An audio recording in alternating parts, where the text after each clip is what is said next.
In December 2019, China notified the World Health Organization of several cases of human respiratory illness, a disease later named COVID-19. The virus causing this disease is known as severe acute respiratory syndrome coronavirus 2. The disease spreads through small droplets that are expelled from the nose or mouth when a person with COVID-19 coughs or exhales. Therefore, standing close to someone who is infected can put you at risk. These droplets can land on your hand and be transmitted through something as simple as a handshake, if afterwards you touch your eyes, nose, or mouth, the so-called T-zone. The virus is known to survive on different types of surfaces, so touching these contaminated surfaces and then touching your T-zone brings a high risk of infection. What we know so far: the coronavirus is spherical in shape, and its genetic material is encapsulated by different types of proteins. Some of the key structural ones are spike S protein, the most prominent feature of coronaviruses from where they get their name, then M, or membrane protein, and the so-called envelope protein.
Assalamualaikum warahmatullahi wabarakatuh. Halo teman-teman, saya Nur Anissa Saktiani dengan NIM 1800105 akan mempresentasikan produksi vaksin COVID-19 di Indonesia untuk memenuhi tugas mata kuliah mikrobiologi farmasi. Saya dari semester 5 reguler kelas B, Sekolah Tinggi Teknologi Industri dan Farmasi Bogor. Selamat menyaksikan.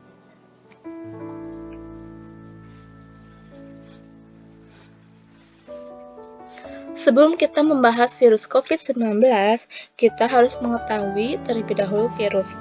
Virus dari bahasa Latin yaitu virion, racun. Virus adalah suatu jasad klinik yang berukuran sangat kecil dan hanya dapat dilihat dengan mikroskop elektron yang menginfeksi sel organisme biologis. Virus hanya dapat berproduksi di dalam sel yang hidup dengan menginvasi dan memanfaatkan sel tersebut. Karena virus tidak memiliki perlengkapan seluler untuk berproduksi sendiri, virus merupakan parasit obligat intraseluler. Virus memiliki ukuran 28-200 nm. Pada umumnya tidak mempunyai membran plasma, sitoplasma, dan ribosom, sehingga belum disebut sebagai sel. Hanya memiliki materi genetik bisa berupa DNA atau RNA yang diselubungi oleh lapisan protein.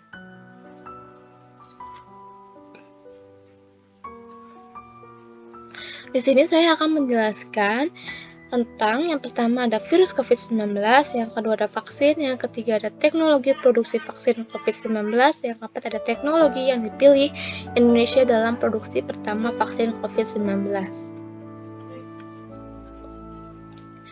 Yang pertama ada virus COVID-19. Virus COVID-19 coronavirus jenis baru yang ditemukan pada manusia sejak kejadian luar biasa muncul di Wuhan, Cina pada Desember 2019. Coronavirus Diseases 2019, COVID-19 merupakan penyakit yang disebabkan oleh Severe Acute Respiratory Syndrome Coronavirus 2 SARS-CoV-2. Virus tersebut merupakan virus jenis baru dari keluarga coronavirus yang dapat menyebabkan berbagai penyakit pada sistem pernafasan, mulai dari gejala ringan hingga berat. Taksonomi SARS-CoV-2 yang dinyatakan dalam jurnal Nature Microbiology adalah sebagai berikut. Kingdom Riboviridae, Ordo Nidovirales, Subordo Cornidovirinae, Family Coronaviridae, Subfamily Orthocoronavirinae, Genus Beta Coronavirus, Subgenus Sarbecovirus, Spesies Severe Acute Respiratory Syndrome SARS-related Coronavirus. Terus ada individunya, ada SARS-CoV urbani, terus ada SARS-CoV-GZ02, terus ada SARS-CoV-RF1 2004 Stephen, terus ada SARS-CoV-SZ3 2003, terus ada SARS-CoV-PC4 2027, terus ada SARS-CoV-BTKY72, terus ada SARS-CoV-2 Wuhan Hu1, SARS-CoV-RAT G13, dan seterusnya. Virus COVID-19 di Indonesia. Indonesia pertama kali mengkonfirmasi kasus COVID-19 pada Senin 2 Maret 2020. Saat itu, Presiden Joko Widodo mengumumkan ada 2 orang Indonesia positif terjangkit virus corona, yakni perempuan usia 31 tahun dan ibu berusia 64 tahun. Kasus pertama tersebut diduga berawal dari pertemuan perempuan 31 tahun itu dengan warga negara Jepang yang masuk ke wilayah Indonesia. Pertemuan terjadi di sebuah klub dansa di Jakarta pada 14 Februari 2020. Struktur corona yaitu bisa dilihat di sini ada nukleokapsid protein, envelope glikoprotein, RNA spike protein, membran glikoprotein, dan lipid bilayer. Virus corona termasuk SARS-CoV-2 yang baru-baru ini ditemukan merupakan virus berbentuk bulat seperti protein spike yang menonjol dari permukaan partikel virus dan memiliki materi genetik berupa RNA rantai tunggal. Kata corona dalam bahasa Latin mengandung arti crown atau mahkota. Jika dilihat dari mikroskop elektron, bentuk partikel virus SARS-CoV-2 ini menyerupai mahkota, sehingga disebut coronavirus. Virus corona adalah jenis virus berselubung dengan selubung lipid bilayer yang berasal dari membran sel inang. Virus ini memiliki diameter sekitar 50-200 nanometer dengan struktur virus yang dibentuk dari protein struktural seperti protein spike, protein membran, protein envelope, dan protein nukleokapsid, serta protein hemagglutinин esterase yang terdapat pada beberapa jenis beta coronavirus. Di sini bisa dilihat, di sini ada protein S, M, dan E melekat pada selubung lipid bilayer, sedangkan protein N berinteraksi dengan RNA dan berlokasi di inti partikel virus yang kemudian akan membentuk nukleokapsid. Protein S merupakan protein terglikosilasi kuat yang membentuk spike homotrimerik pada permukaan virus dan menjadi perantara untuk virus masuk ke dalam sel inang. Protein S pada virus SARS-CoV-2 membentuk domain S1 dan S2. Protein S tetap utuh pada partikel virus dan hanya membelah dalam vesikel endoktik selama proses masuknya virus ke dalam sel inang.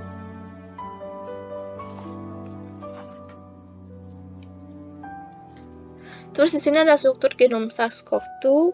Virus corona merupakan virus berselubung yang mengandung materi genetik berupa RNA rantai tunggal dengan ukuran panjang 26-32 kb, memperlihatkan susunan genom dari virus corona jenis baru. 2/3 genom SARS-CoV-2 meliputi gen ORF1ab, penyandi ORF1ab, poliprotein, sedangkan Sepertiga genom virus terdiri dari gen penyandi protein struktural S, E, M, dan N. Ada 6 protein struktural tambahan yang disandi oleh gen ORF3A, ORF6, ORF7A, ORF7B, dan ORF8 pada SARS-CoV-2.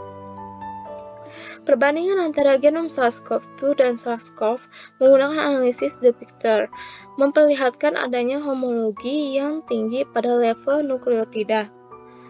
Ada 6 daerah regen yang berbeda dalam sekuens kedua virus corona tersebut yang dinamai berdasarkan urutan penuhnya. Regen RD1, RD2, dan RD3 itu ada 448 NT, 55 NT, 278 NT merupakan bagian sekuens pengkode gen ORF1AB.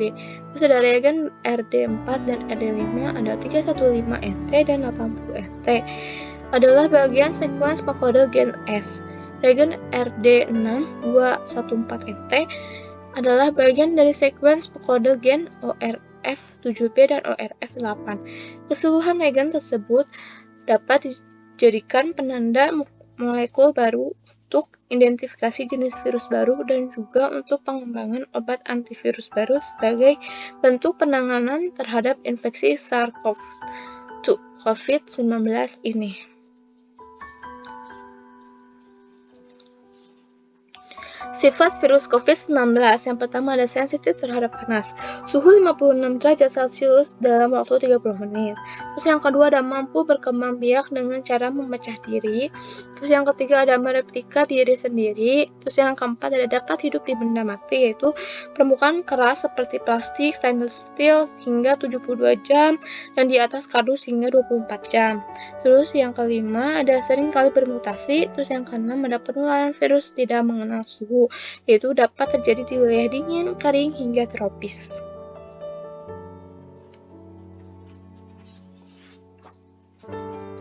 Gejala virus COVID-19. Gejala awal infeksi virus corona atau COVID-19 bisa menyerupai gejala flu, yaitu demam, pilek, batuk kering, sakit tenggorokan, dan sakit kepala. Setelah itu, gejala dapat hilang dan sembuh atau malah memberat. Penderita dengan gejala-gejala yang berat bisa mengalami demam tinggi, batuk berdahak, bahkan berdarah, sesak nafas, dan nyeri dada. Gejala-gejala tersebut ketika tubuh bereaksi melawan virus corona. Secara umum, ada 3 gejala yang bisa menandakan seseorang terinfeksi virus corona. Yang pertama ada demam, suhu tubuh di atas 38 derajat Celcius, batuk kering, dan sesak nafas. Ada beberapa gejala lain juga bisa muncul pada infeksi corona meskipun lebih jarang, yaitu diare, sakit kepala, konjungtivitis, hilangnya kemampuan mengecap rasa atau mencium bau, ruam di kulit. Terus gejala-gejala COVID-19 ini umumnya muncul dalam waktu 2 hari sampai 2 minggu setelah penderita terpapar virus corona. Sebagian pasien yang terinfeksi virus corona bisa mengalami penurunan oksigen tanpa adanya gejala apapun. Kondisi ini disebut happy hypoxia. Guna memastikan apakah gejala-gejala tersebut merupakan gejala dari virus corona, diperlukan rapid test atau PCR. Untuk menemukan tempat melakukan rapid test atau PCR di sekitar rumah sakit. Cara penyebaran virus COVID-19 di sini ada yang pertama ada penyebaran virus corona melalui droplet. Penularan virus corona bisa terjadi melalui droplet saat seseorang batuk, bersin, bernyanyi, berbicara, hingga bernapas. Saat melakukan hal-hal tersebut, udara yang keluar dari hidung dan mulut mengeluarkan partikel kecil atau aerosol dalam jarak dekat. Terus yang kedua ada penyebaran virus corona melalui udara. WHO, organisasi tersebut mengakui adanya bukti bahwa virus corona itu bisa menyebar melalui partikel-partikel kecil yang melayang di udara. Yang ketiga, ada penyebaran virus corona melalui permukaan yang terkontaminasi. Cara penularannya, virus corona ini terjadi saat seseorang menyentuh permukaan yang mungkin telah terkontaminasi virus dari orang yang batuk atau bersin, lalu virus itu berpindah ke hidung, mulut, mata yang disentuh setelah menyentuh permukaan yang terkontaminasi tersebut. Virus corona bisa bertahan selama 2-3 hari di permukaan tertentu. Untuk mencegah cara penularan virus ini bisa dengan membersihkan berbagai permukaan tersebut dan hindari menyentuh mata, hidung, dan mulut sebelum mencuci tangan. Yang keempat, ada penyebaran virus corona melalui fekal oral atau limbah manusia. Sebuah studi menunjukkan bahwa partikel virus corona ditemukan juga pada fekal oral orang yang terinfeksi, seperti urin dan feses. Namun, WHO mengatakan hingga saat ini masih belum ada laporan dipublikasi terkait cara penularan virus corona melalui cara ini, dan bukan menjadi upaya transmisi utama virus. Dalam laman resmi WHO, selain melalui fekal oral tersebut, penyebaran virus corona juga bisa terjadi melalui darah dari ibu ke anak hingga dari hewan ke manusia.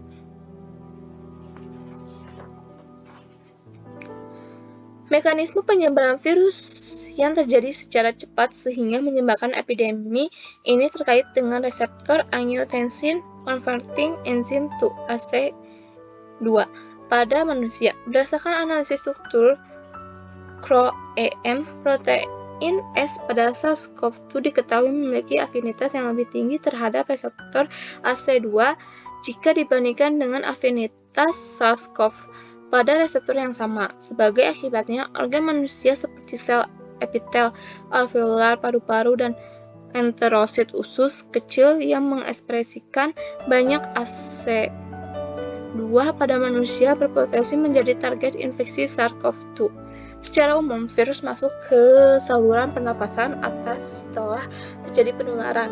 Kemudian, virus bereplikasi di sel epitel saluran pernafasan atas untuk melakukan siklus hidupnya.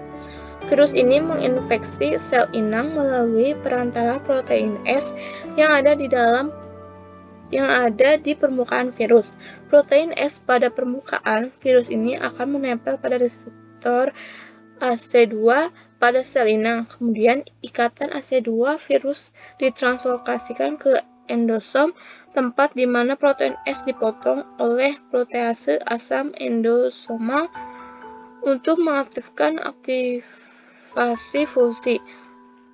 Genom virus keluar dari selubung virion dan ditranslasikan menjadi poliprotein replikase virus PP1AB dan 1AB yang kemudian akan dipotong-potong oleh enzim proteinase. Virus untuk negatif RNA akan dibuat sebagai cetakan untuk genom RNA. Ada penggabungan kompleks virus terjadi di dalam sitoplasma, kemudian diikuti dengan proses budding ke lumen retikulum endoplasma, dan virus baru akan berfungsi dengan membran plasma yang dikeluarkan dari sel inang.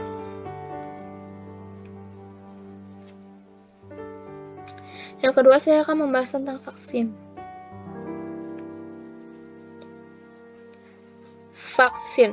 Vaksin adalah segala persiapan yang dimaksud untuk menghasilkan kekebalan terhadap penyakit dengan merangsang produksi antibodi.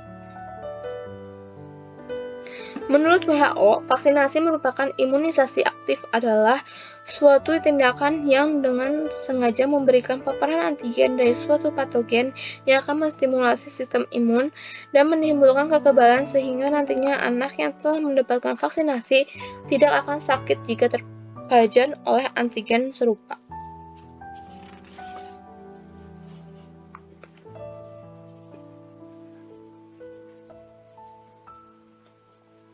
Tujuan dari vaksin yang pertama ada untuk menginduksi respon imun atau merangsang kekebalan. Terus yang kedua ada sistem pengenalan, supaya di dalam tubuh orang yang divaksin ini terjadi sistem pengenalan terhadap penyakit yang tadinya tidak kenal penyakit ini menjadi kenal kepada sumber penyakitnya. Vaksin dibuat dari galur virus atau bakteri yang dilemahkan atau yang dimatikan ataupun dari hasil-hasil pemurniannya. Umumnya, vaksin ini tujuannya preventif, ialah mempersiapkan kekebalan sebelum orang yang terserang penyakit, tapi vaksin juga sebenarnya tidak hanya preventif. Vaksin juga dipakai sebagai pengobatan, terutama untuk penyakit kronis. Kalau obat itu kan untuk membunuh atau menghambat senyawa patogen. Nah, kalau vaksin itu menginduksi respon imun, kemudian membentuk sistem pengenalan, membentuk sel memori, akan ingat, kemudian akan kenal bahwa bibit penyakitnya ini yang menyebabkan sakit itu. Ini yang penting dari vaksin. Kegunaan vaksin itu untuk pencegahan dan terapeutik.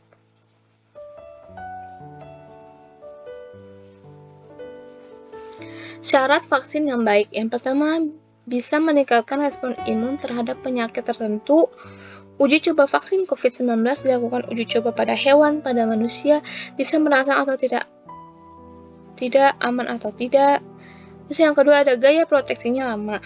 Kalau bisa sekali divaksin, bisa tidak perlu divaksin seumur hidup, jadi akan merangsang sistem memori kekebalan tubuh seumur hidup itu yang terbaik. Terus ada vaksin stabil, harus stabil, tidak mudah rusak karena disimpan pada waktu yang lama dalam sediaan yang harus bisa stabil. Terus vaksin murah, terus lebih bermanfaat kalau bisa produksi itu dibuat dengan biaya rendah.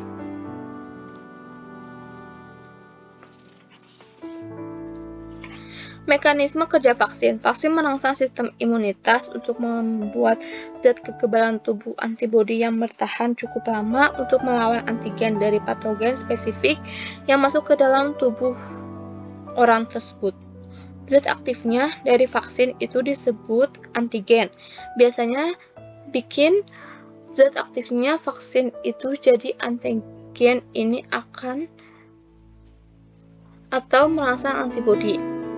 Antigen itu bisa berupa bibit penyakit tapi tidak menimbulkan penyakit lagi. Komponen bibit penyakit, tidak semua komponen bisa merangsang pembentukan. Vaksin itu, komponen zat aktifnya antigen disuntikan ke tubuh akan menginduksi respon imun. Penting adalah antigen itu tetap harus bisa menginduksi respon imun, harus bisa merangsang kekebalan, harus bisa merangsang pembentukan antibodi. Ketika diberikan vaksin, tubuh kita akan merespon menjadi antibodi yang akan melawan ketika dia diserang COVID-19. Secara umum, cara kerja vaksin seperti itu. Jadi, ini pencegahan bukan obat.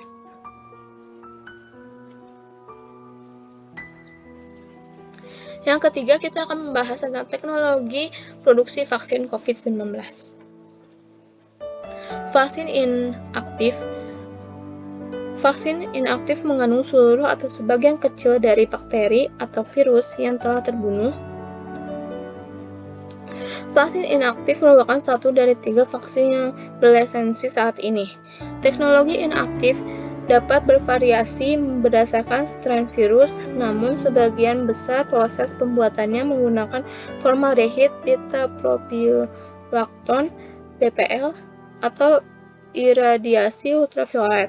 Selain itu, disesuaikan dengan strain virus, prosedur pembuatan vaksin yang menggunakan teknologi ini memerlukan fokus untuk beberapa elemen penunjangnya, seperti waktu, suhu inkubasi, buffer, konsentrasi reagen yang digunakan untuk menghasilkan produk yang fungsional. Salah satu vaksin yang menggunakan pendekatan teknologi ini adalah vaksin influenza. Vaksin yang dilemahkan. Vaksin yang dilemahkan secara langsung sangat efektif dalam memberikan perlindungan terhadap penyakit dan menghentikan penyebaran epidemi virus patogen. Metode ini akan terjadi penghapusan protein amplop. Sebagian besar vaksin telah dikembangkan untuk meningkatkan respon antibodi penawar anti-S. Salah satunya adalah vaksin virus hidup yang dilemahkan. Vaksin yang dilemahkan termasuk ke dalam vaksin yang berlisensi saat ini selain vaksin inaktif.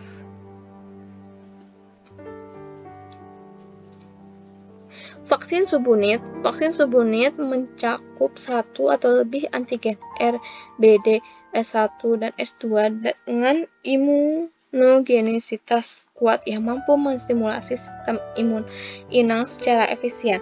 Secara umum, jenis vaksin ini lebih aman dan lebih mudah untuk diproduksi, tetapi seringkali membutuhkan penambahan bahan pembantu untuk memperoleh respon imun protektif yang kuat.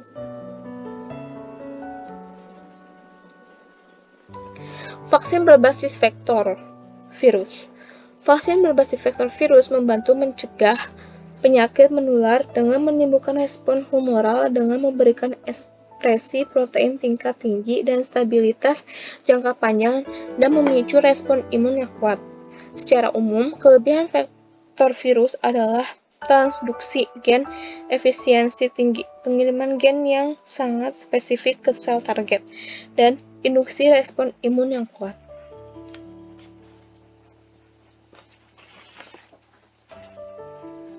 Vaksin berbasis DNA. Vaksin DNA telah dievaluasi secara luas dalam banyak model hewan penyakit menular dan tidak menular, dengan keberhasilan yang umum baik dalam memunculkan tanggapan protein terhadap antigen yang disandingkan yang telah berkisar dari epitop sel T atau B diskrit hingga kompleks poliprotein besar. Teknologi ini melibatkan pengenalan asam nukleat ke dalam sel inang yang kemudian mengarahkan sintesis polipeptida yang dikodekan dan menstimulasi respon imun. Vaksin berbasis DNA dapat dihasilkan dengan cepat berdasarkan urutan virus, sehingga memungkinkan untuk cepat sampai ke pengujian klinis. Vaksin berbasis RNA. Vaksin berbasis RNA merupakan salah satu teknologi vaksin berbasis asam nukleat yang sedang dikembangkan untuk COVID-19. Vaksin berbasis RNA merupakan kandidat yang menjanjikan karena kecepatan dalam memperoleh urutan data patogen sehingga dapat diproduksi dengan cepat dan aman. Teknologi ini mungkin lebih sedikit memerlukan uji penganturan daripada virus yang dilemahkan atau dimatikan, karena asam nukleat adalah produk basa yang tidak berubah apapun patogennya. Vaksin antivirus berbasis mRNA juga meminimalkan potensi resiko infeksi dan mutagenesis yang disebabkan insersi karena degradasi alami mRNA dalam lingkungan mikroseluler.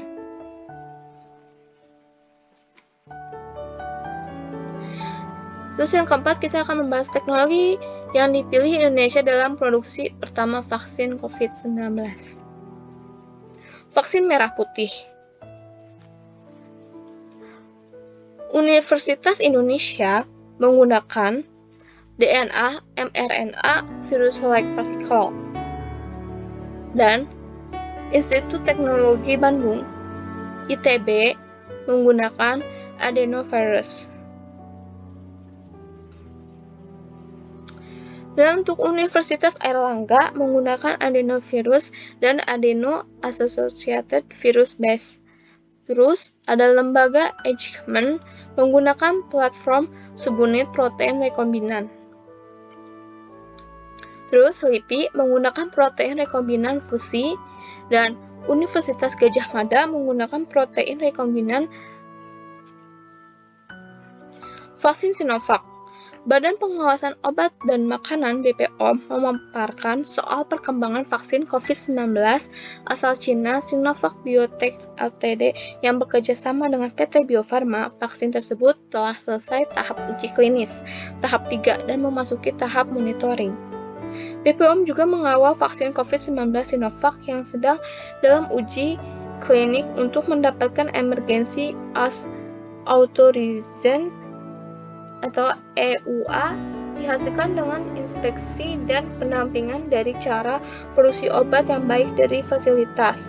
Data yang dibutuhkan berupa data klinis berdasarkan uji klinis fase ketiga, data aspek keamanan dan khasiat uji klinik yang dilakukan di Bandung. BPOM tidak mendapatkan laporan efek samping yang serius.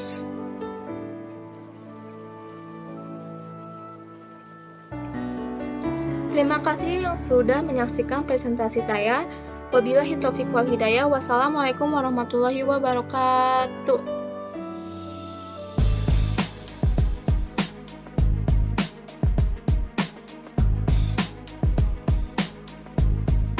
This is SARS-CoV-2. It belongs to the family of coronaviruses named for the crown-like spikes on their surfaces. SARS-CoV-2 can cause COVID-19, a contagious viral infection that attacks primarily your throat and lungs. What actually happens in your body when you contract the coronavirus? What exactly causes your body to develop pneumonia?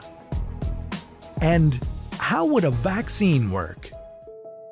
The coronavirus must infect living cells in order to reproduce. Let's have a closer look. Inside the virus, genetic material contains the information to make more copies of itself. A protein shell provides a hard protective enclosure for the genetic material as the virus travels between the people it infects. An outer envelope allows the virus to infect cells by merging with the cell's outer membrane. Projecting from the envelope are spikes of protein molecules. Both a typical influenza virus and the new coronavirus use their spikes like a key to get inside a cell in your body, where it takes over the cell's internal machinery, repurposing it to build the components of new viruses. When an infected person talks, coughs, or sneezes, droplets carrying the virus may land in your mouth or nose and then move into your lungs. Once inside your body, the virus comes in contact with cells in your throat, nose, or lungs. One spike on the virus inserts into a receptor molecule on your healthy cell membrane like a key in a lock. This action allows the virus to get inside your cell. A typical flu virus would travel inside a sac made from your cell membrane to your cell's nucleus that houses all its genetic material. The coronavirus, on the other hand, doesn't need to enter the host cell nucleus. It can directly access parts of the host cell called ribosomes. Ribosomes use genetic information from the virus to make viral proteins, such as the spikes on the virus's surface. A packaging structure in your cell then carries the spikes in vesicles which merge with your cell's outer layer, the cell membrane. All the parts needed to create a new virus gather just beneath your cell's membrane. Then, a new virus begins to bud off from the cell's membrane. Now, with the virus spreading in your body, how can you develop pneumonia symptoms? For this, we'll have to look into your lungs. Each lung has separate sections called lobes. Normally, as you breathe, air moves freely through your trachea or windpipe, then through large tubes called bronchi, through smaller tubes called bronchioles, and finally into tiny sacs called alveoli. Your airways and alveoli are flexible and springy. When you breathe in, each air sac inflates like a small balloon. And when you exhale, the sacs deflate. Small blood vessels called capillaries surround your alveoli. Oxygen from the air you breathe passes into your capillaries, and then carbon dioxide from your body passes out of your capillaries into your alveoli so that your lungs can get rid of it when you exhale. Your airways catch most germs in the mucus that lines your trachea, bronchi, and bronchioles. In a healthy body, hair-like cilia lining the tubes constantly push the mucus and germs out of your airways, where you might expel them by coughing. Normally, cells of your immune system attack viruses and germs that make it past your mucus and cilia and enter your alveoli. However, if your immune system is weakened, like in the case of a coronavirus infection, the virus can overwhelm your immune cells, and your bronchioles and alveoli become inflamed as your immune system attacks the multiplying viruses. The inflammation can cause your alveoli to fill with fluid, making it difficult for your body to get the oxygen it needs. You could develop lobar pneumonia, where one lobe of your lungs is affected, or you could have bronchopneumonia that affects many areas of both lungs. Pneumonia may cause difficulty breathing, chest pain, coughing, fever and chills, confusion, headache, muscle pain, and fatigue. It can also lead to more serious complications. Respiratory failure occurs when your breathing becomes so difficult that you need a machine called a ventilator to help you breathe. These are the machines that save lives and that medical device companies currently ramp up production for. Whether you would develop these symptoms depends on a lot of factors, such as your age and whether you already have an existing condition. While this all sounds scary, the push to develop a coronavirus vaccine is moving at high speed. Studies of other coronaviruses led most researchers to assume that people who have recovered from a SARS-CoV-2 infection could be protected from reinfection for a period of time. But that assumption needs to be backed by empirical evidence, and some studies suggest otherwise. There are several different approaches for a potential vaccine against the coronavirus. The basic idea is that you would get a shot that contains faint versions of the virus. The vaccine would expose your body to a version of the virus that is too weak to cause infection, but just strong enough to stimulate an immune response. Within a few weeks, cells in your immune system would make markers called antibodies, which would be specific for only the coronavirus, or specifically its spike protein. Antibodies then attach to the virus and prevent it from attaching to your cells. Your immune system then responds to signals from the antibodies by consuming and destroying the clumps of viruses. If you then catch the real virus at a later stage, your body would recognize it and destroy it. In other words, your immune system is now primed. Collecting evidence on whether this will be possible, safe, and effective is part of what's taking researchers so long to develop a vaccine. It's a race against time to develop a vaccine amid a pandemic. Each step in vaccine development usually takes months, if not years. An Ebola vaccine broke records by being ready in 5 years. The hope here is to develop one for the new coronavirus in a record-breaking 12 to 18 months. While all of this will take time, stay home if you can, to protect the most vulnerable. And don't forget to wash your hands for at least 20 seconds and as often as possible. Gotta catch 'em all.